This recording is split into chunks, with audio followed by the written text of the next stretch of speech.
Okay. Well, the sorts of things that you have in a survival kit are spare rings, spare pens, spare rings. You carry spare rings. Yes, I do carry spare rings. And I actually had to use them several months ago when the ring fell through the crack of the floor in the ceremony. The bridal party who have problems with their clothes and they might split the back of a dress, and we've got safety pins to be able to fix that. The groomsmen who can't get those boutonnieres, the flowers pinned to their jackets.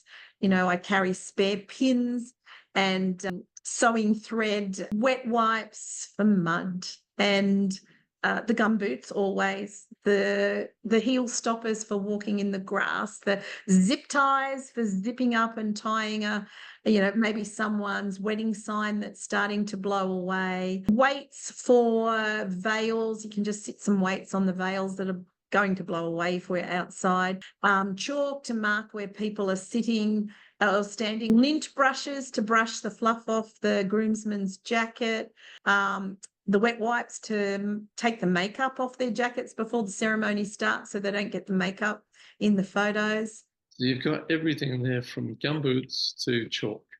There you go.